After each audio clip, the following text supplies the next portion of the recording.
Guys, manghuli tayo ng crabs guys. Pamain natin ay tuna. So pinagpalit namin yung tuna. Yun ang ipapain natin para mahuli tayo ng crabs. So yan, ganito lang. Kapit mo dito yung camera. Talagyan mo lang yan dito. Pamain, parang siyang meron siyang bulsa-bulsa. Lagyan mo lang yung pamain. Yan, nakasaloob siya. So maganda kasi itong isda, malangsa siya.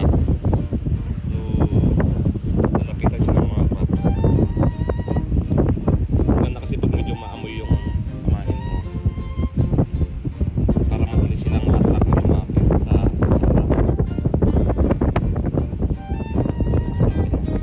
So ang friction mo lang na mag-iba yung pagkakatali.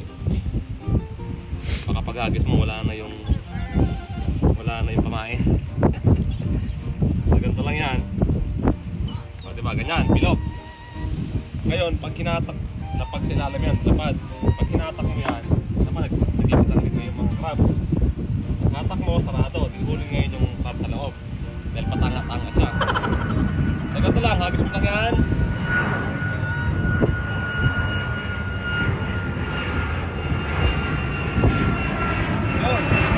Mag-aantay lang tayo ng mga 10 minutes to 15 minutes. Then, aangatin na natin kami yung crabs sa loob.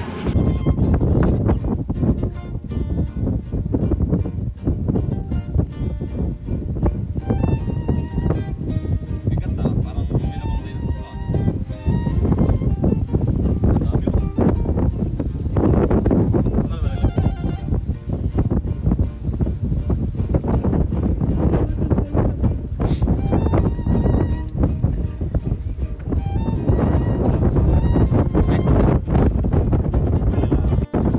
Guys, nakahuli tayo ng dalawang malaki. Ito, pag ganito, pasok na siya sa size. So lalaki, ayun ang ganda. Yan, ito yung nahuli natin. So yan ang pasok sa size, mga ganyang kalaki.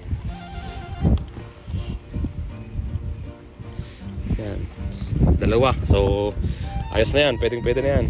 Tawag na red crabs.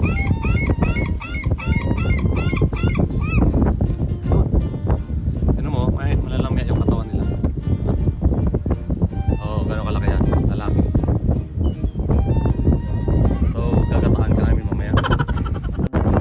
So guys, uwi na kami. So look kung ano yung mga nahuli namin. Not bad. So ito ang aming mga nahuli. Uwi na. Guys, ito na yung ating nahuling crabs kanina. So ito na guys yung ating crabs. Wow. Dami niya, no? 8 piraso. Puno na agad yung kawali. So papakulang muna natin yan. Tapos ipipreserve natin. So masipag ka lang. Ayan. Maraming ulam.